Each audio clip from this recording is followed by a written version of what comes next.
friends, it's Chrissy, and in this video I'm going to give you my ultimate, my bucket list, my incredible itinerary for the Philippines. I travelled the Philippines around 2 months ago and I stayed there for 1 month. I'm going to be brutally honest, I'm going back. 1 month was not enough. So in this list you're going to see places that I went to, loved. You're going to see places that maybe you have the time to go there. And you're also going to see places that I haven't gone to yet, but they are on my list and I will be going back either this year or next year. So they will be included in the itinerary because I want to give you the best way of traveling the Philippines. So there are multiple routes that you can take, and let's just say my favorite islands and my not so favorite islands. I'm going to give you some tips of things that you can do when you are in these islands, things that maybe you haven't thought of or aren't on the guides. So you never know what you might learn. You might find some islands in here that you hadn't thought of going to, because I asked my followers, you guys, subscribers, which Philippine islands were your favorites, whether I've been there or not. And let's just say there are a few curveballs thrown in. So I have included these in here because I've added them to my list of where I want to go back to. So without further ado, go get your popcorn ready, get your notebook, and yeah, let's virtually go to the Philippines because I want to go back. Come on. Firstly, we're going to start talking travel. So there are a couple of international airports that you can go into the Philippines from outside of. And I flew into Manila. So the two main ones are Manila and Cebu. Now these are at opposite sides kind of the Philippines. So depending on where you want to go and what order you want to go to, you can essentially come in one and go out of the other. There are multiple airports within the Philippines, so there are lots of little individual flights that you can get, and so it makes it super easy to travel around. So you're either going to come in via Cebu or via Manila. I came in via Manila. Spend a day or two here if you want to. City vibes aren't really my thing, and I transferred from Manila to a different terminal. We won't talk about the incident that happened there. Actually no, I will, because I don't want you to get conned as well. So I had to go to a different terminal and I got scammed. When you have to go to a different terminal, you might have to get a taxi. Don't necessarily trust the people at the airport, because it was the people at the airport that did this to me. But yeah, long story short, try and use a company called Grab. If you can, download that before you get there. You can sort your taxis out that way. They should be less than £5, so less than $10. And mine ended up costing me 75. He just handed me a card and went, this is how much it is, while I was already in the taxi. They knew I was in a hurry. They knew. And do not say it is your first time in the Philippines to nobody. Coming to the international airport, either spend some time in Manila, the big city, or get straight out onto the islands. And if you're asking my advice, this is what I would do. Come down to Busuanga Airport, which is the island of Coron. The island of Coron is actually an island next to the island of Coron, if you like. So Coron town, and then there is Coron Island, and it is absolutely stunning. Stayed in the Sky Lodge Hotel, which has got beautiful stunning views over the whole harbour and the whole town. The town doesn't have too much in it, if I'm completely honest, but all you're going to do is base yourself there, because from there you can get the boat trips out to so many different islands from there. So on my first night, I stayed in the Sky Lodge, and then I went over to Palawan houseboats. I've got an entire video on the Palawan houseboats because this was incredible. It is the only place that you can sleep on the actual Coron Island. So most people will come in and they will stay on Coron town and then just get boat trips over and see the beauty that is Coron Island. And you'll see the Twin Lagoons, and you've got Barracuda Lake, and you have got, what was my favourite lake? Oh, it's the one I can't pronounce. I'll insert it here. They're just absolutely stunning. So the boat trips are really easy to get. I use an app a lot called Klook or Get Your Guide. I have discount codes for these below if you want to use them. Alternatively, you can just go down to the port and find a go with a boat, but I will just recommend booking as much online as possible. It's just easier, gives you peace of mind. You can book it in advance and then you know what you're doing. You can plan your days. But yeah, so stay in the Sky Lodge. Sky Lodge was great. It was about £25 a night. If you can, get yourself out to Palawan houseboats. It was over my budget, I'm not going to lie, because as a solo traveller, of course, I have to pay for 2 people or pay for an entire room. But Palawan houseboats was the hands down a really, really unique and beautiful place to stay. This is a houseboat, it's not a boat, it doesn't move. Yeah, and then they whiz you around the resort on their speedboats, and there is a big restaurant that you can all sit and have dinner in, breakfast in the morning, you name it. And they also organise all your boat trips for you. It means that you will get to all of the places that everyone's coming in on the boat trips before everyone else. So you'll get to see it when it's quiet, you'll get to see it when it's peaceful and beautiful. If your budget can stretch, stick Powell in though, just for like one night. They'll come and get you as well. Yeah, if you can, do. If you can't, get a boat trip out there, because all of this surrounding area is absolutely incredible. From Coron, you are going to go down only ever so slightly via boat to El Nido. So happy with this ferry. And there's Wi-Fi. It takes 2 hours to get there, and I think the flight was just under an hour. Made it to El Nido, and this is what it looks like. Isn't that just absolutely stunning? Just look at that, unbelievable scenes. This is where I kind of messed up a little bit. El Nido was the place that as soon as I got there, I was like, I haven't got enough time here. I have not got enough time in El Nido. I had 4 nights, and I booked to stay on El Nido for 1 night, and then I was going to go up to this private island just off El Nido called Dorokatan Island. Stayed in a place called Drift, and Drift was done an entire video on Drift. I'll link it here. The entire time at Drift was incredible. The entire time in El Nido was a little bit rushed. And I booked in the most beautiful boat trips ever. In El Nido, there are these 4 boat trips that you can go on: A, B, C, and D, depending on what you're interested in or what you want to get out of your boat trip. Like if you want to go to caves, I think it's D that's more suited for that, because I remember thinking, don't do D, don't do D. No offense to you cave lovers.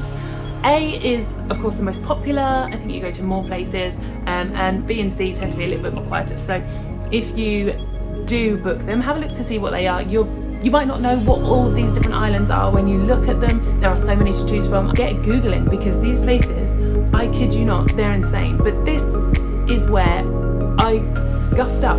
So I had 4 days and it wasn't enough. The rain had come on the day that I was supposed to be doing the big boat trip, and we didn't sail. So I had my beautiful 2 days at Drift, so I cannot wait to go back to El Nido. And if you go, please do let me know in the comments which boat trip you did or which one you're going to do, because I'd love to know. I will live vicariously through you. But also I will be going back ASAP. But El Nido is over on the same side as Palawan. So Palawan is a really big part of the Philippines, a really big island, but also it does kind of count the islands around it. I didn't go any further down than El Nido. I went over to Boracay. But if you have the time, I would recommend definitely venturing further down into Palawan. So there are places in Palawan that just look absolutely incredible. There is Puerto Princesa that looks lovely. If you go further south, there is Balabac. I think it's Balabac. Now I didn't go to Balabac because I realistically didn't have enough time. It's not the easiest place to get to, so if you are on a 2-week trip, I'd probably just veto it unless you are just going to stay on the west side of the Philippines, and it is very remote. You'll be traveling all the way down to the bottom of the island, which can take hours and hours and hours, if not days, and then you've got a boat trip at the bottom to get down there, and then of course all of that to come back up again to move on to the next part. So if you are blessed with time and you do just want to chill out because there isn't a lot on these islands, and you just want to absorb the beauty that is Palawan, get down to Balabac and tell me about it, because I will be insanely jealous. Alright, next up, I flew from El Nido to Boracay. I'm going to show you the beautiful white beaches, pretty cafes, and one thing I will never be doing again. You know what a panic attack looks like? It looks like this. I cannot believe how many people there are. I'm scared. It's crazy. Yeah, Boracay's in the middle. It's a great base. What was that? Anyway, I went to Boracay. I spent 3 nights in Boracay, and as soon as I got there, I knew that Boracay wasn't necessarily for me. It was crazy busy. All of these people that have come down to watch. I cannot believe how many people there are here. You literally cannot watch sunset from here because of all of these boats. But what I will say, it was beautiful. It was beautiful. The beaches were white, they were pristinely clean, but it was very, very busy and very, very touristy. So if you're looking for a bit of calmness, I don't think Boracay is for you. I did go to quite a few of the different beaches. They are all stunning, and we all know my experience that I had when I went parasailing. If not, it's here. Don't have the method, okay? Okay. Bye everyone. No. Yeah. She's dragging me along. Go back. Oh my god, I'm up in the sky. I'm up in the sky. My heart rate is like this. I've never done this before. You know, if I didn't have this camera, I'd be asking them to bring me back down because, yeah, my heart rate's not okay. Hey! I want to come down now. I want to come down. I want to go down. I want to go down now. I want to go down. I can't feel my legs. Okay, so they've actually got music on down there, so I don't think they're going to hear me screaming. I've screamed like 5 times. It really would be good if there was some sort of panic button. Talk onto here and pretend it's not happening. Some people would absolutely love this. I know they would. And I never had myself down as being scared of heights, but I don't like that I can't come down now. If you want to know what a panic attack looks like, it looks like this, basically. So I've called them like 10 times. He's finally come out of the boat and I think they're pulling me in. But yeah, so if you're looking for a 3-day break, really, really good for families, actually, I'll say. So Boracay is right in the middle. It is a great base to fly into. I would recommend seeing it if you've got about a month, or if you just want a few days of family time, because the resorts there are all really well aimed at families. Hotel was huge.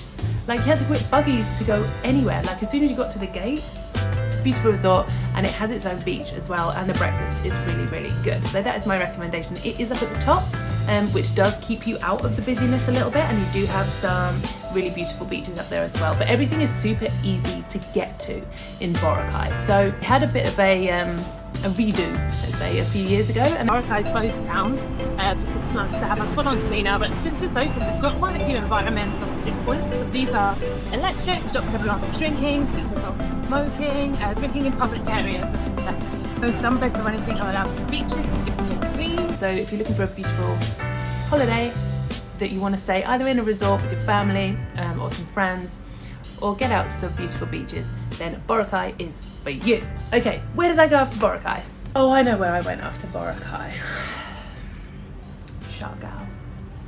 Now, I knew I was gonna like Siargao because I've been living in Bali for the last 4 years plus, and so many people, and you know, the internet, so it's true, said, like Bali, you're like Siargao. Anyway, Siargao took my breath away. I was so happy there as soon as I arrived. Again, because it was later on in my trip, I had a bit more flexibility on time. So as soon as I got there, I decided on this holiday as well that I was going to stay in a hostel to try and make some friends. I had just spent 2 weeks on my own travelling around and not really made any friends. I made a couple in Nido, if you're watching, and I decided I want to make some friends because I just spent, you know, the last few days in Boracay. I haven't really spoken to anyone. And so I stayed in this place called Vedya.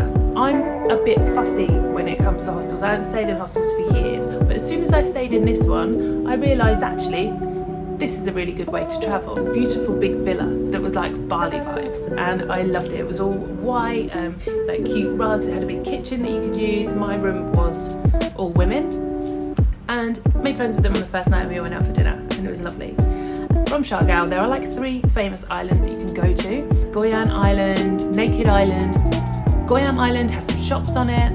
Well, not shops, I said they're huts. They're huts, and they do food and drinks and the most beautiful mango slushy smoothie situation, to the point where I had 2. Oh, mango with cheese. That's it. Mango with cheese slushy.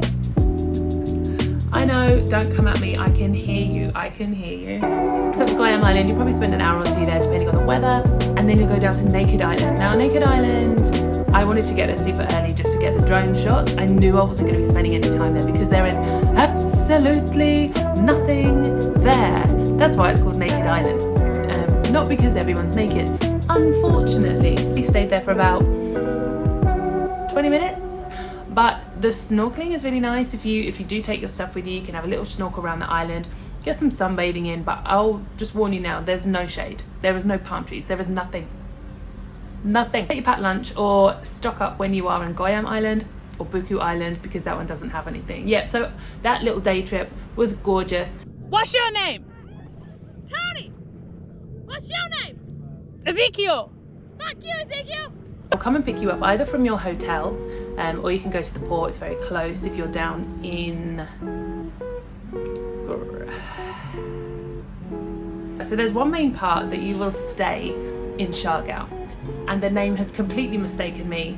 But with this island, you can drive around it in a day. So if you stay anywhere, you're never too far away from anything, but I would recommend staying in this area. Rent a motorbike. The Philippines is a really great way to get around if you do have a motorbike. When I say motorbike, I mean scooter, you know, automatic, go, stop, basically a go-kart, right? And they're so fun to drive around in Siargao. There is so many things to do in Siargao as well. I was working a lot, so I was cafe hopping. There is a water park there, which is also really, really cool. And then if you go up north, there is an area called Pacifica, and Pacifica's really beautiful. It was so empty actually when I was there. The beaches were just completely empty. We were the only people there. It was just absolutely gorgeous. I suppose it was rainy season while I was there, but that day it was beautiful sunshine, so yeah, I love myself. It is one of the surf capitals of the world. Like, if you are a surfer, get in the water. Get in that water. Once you see it, like, once you see those waves, you can't help but want to get in it, whatever level you're at, whether you're a beginner or whether you're a seasoned professional. Siargao is the place to surf if you do enjoy surfing. I had a bad experience with surfing recently, which is why I didn't surf there. I went off the front of my board and the board became unattached and flew into the beach and I got caught in a set of waves and I just was underwater, tumbling around like a washing machine. So that's why I'm just giving surfing a bit of for a minute, but I'll get my mojo back, don't you worry about it. Back to Siargao, there are beaches located where you will go to and there will be nobody there. You can drive for ages through there's literally one or two main streets or roads, if you like, palm trees on both sides, so empty. As soon as you go out of, what is this place called? Anyway, there are cafes, there are so many decent restaurants, the food is incredible, the surfing is amazing. If you get down to Sunset Bridge in the evening, they put on like food markets every night, so you can go down there and, you know, eat whatever you want, freshly made, cooked for you. And yeah, you'll totally enjoy Siargao. I also stayed in another hostel actually, called Happiness Hostel. I was only there for 2 nights, but that is another decent one as well. So Siargao is the most east you could possibly go to, and luckily enough it also has an airport. So I actually flew from Boracay to Siargao, which covered quite a big distance. So yeah, basically you cannot go to the Philippines without going to Siargao. Siargao was actually my number one. I was supposed to be there for, I think it was 5 days. I ended up giving it 10, which is the reason why some of my other islands didn't come into fruition. I was going to fly from Siargao into Cebu. So Cebu is really quite central as well. It's a nice hub and it's a big island as well. Cebu is where you can do some of the whale watching at the bottom, although I would do some research on that because it doesn't look great. But the people that run these things are feeding the whales all the time to get them to come so that the tourists can swim with them, right? The whales aren't migrating the same way that they should. And although they say don't touch the whales, people do. Yeah, they're being coaxed into being easily fed day in, day out. So the whales are not living their lives as they should and they're not migrating. So I would find places that do this in a much more natural way. And then north of Cebu is where the big city is. So if you are all island lifed out by this point, Cebu will be a great choice for you to just fly back into, buy some new pants and socks and then head back out to your next island adventure. Because I missed out on Cebu, it was because I was prioritizing Bohol. Now, not many people go to Bohol, I'd say. I don't think it's way up there on the list of Philippine islands to go to, but I'm a freediver and there was a guy there that I wanted to meet and make some content with and go on the sardine run. The sardine run, I cannot recommend enough. Like, it's insane. There are thousands and thousands of these little sardines and you basically just swim through crowds of them. They're everywhere. They are like, I actually have a strange phobia of fish, I always have done, and it's actually why I got into scuba diving and then free diving, to kind of get rid of it. And like, you know, the pretty ones at a distance, fine. But anything bigger than that, which is why I think I might have an issue with whales, but we'll cross that bridge when we come to it. These thousands of sardines, honestly, it was like a dream, like an absolute dream. It was so surreal but beautiful and just such an amazing way to start your day.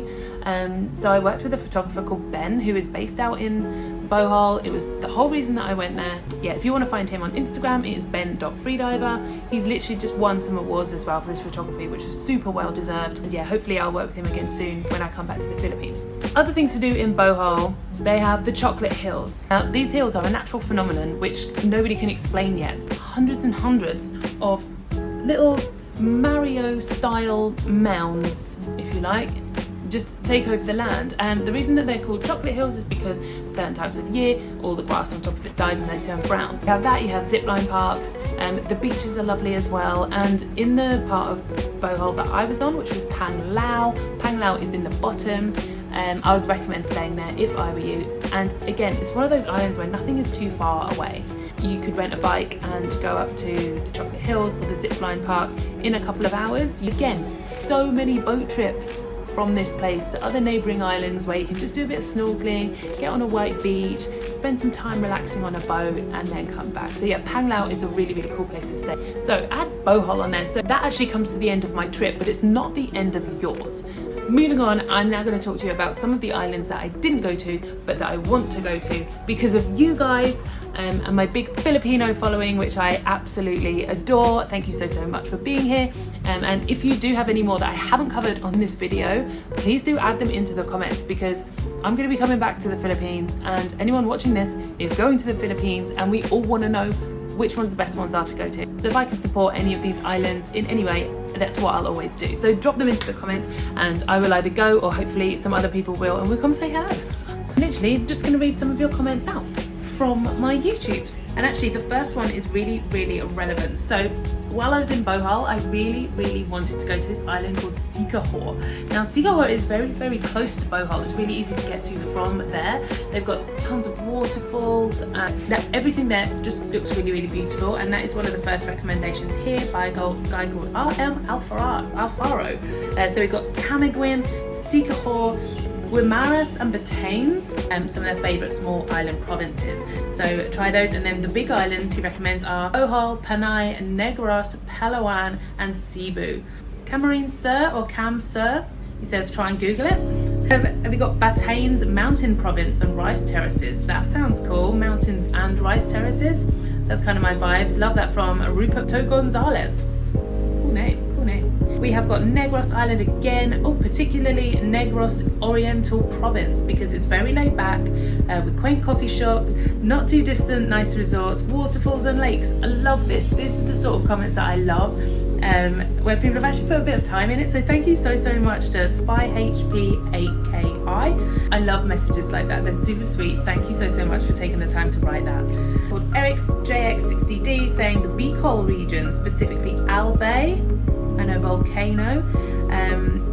Okay, another comment here saying Oski Sky, next time go north Pangasinan, places like Boliano, 100 Islands, etc. Big letters on this one. Batangas is another proper hidden gem as well. So is Laguna. The cuisines are authentic Filipino food, so it is a little bit different than the Visayas, which is why I was mostly. Alright, so thank you so much to Oski66 Sky for that one. Keep the comments coming in if there are any islands that I have missed off and that I should go back to, and so that we can share the knowledge and everything on here. And I thank you so much for watching. I cannot wait to go back to the Philippines. Really hope this video is helpful. I know I want to go back to Siargao. I know that I want to go down to Balabac if I can one day soon. Nido, I felt like I didn't quite get it enough. You know, I wanted to see all the surrounding islands. I wanted to see more of it, and I would go back to Siargao in a heartbeat. I could live in Siargao. Drop any questions in the comments. I'll be happy to help you, and if not, I seem to have a bit of a Filipino following that will be happy to help you as well. And I hope you have enjoyed this video. I hope you enjoy your time in the Philippines. But yeah, I've been Chrissie. This is Tedora the Explorer. I do have a new Instagram now, and I'll link it here because I was just using my personal one before, but as I'm a fitness coach and a freediver, I just want to keep them separate. So if you girls, if you are looking for some online fitness coaching, I'm your girl. If you just want to follow for the travel stuff, Tedora the Explorer is on Instagram and TikTok as well. Oh, and one last thing, before you do go, you'll need a SIM card. I use AIRALO. There's a code down below so that you can find your way around when you don't have Wi-Fi. And actually, it's a game changer. It's so easy to use, and I keep using it everywhere I go. I'm currently in Thailand. Got one for here as well. AIRALO, AIRALO. Just get one. So worth it. You won't get lost. And I will see you in the next video. Thank you so much for watching.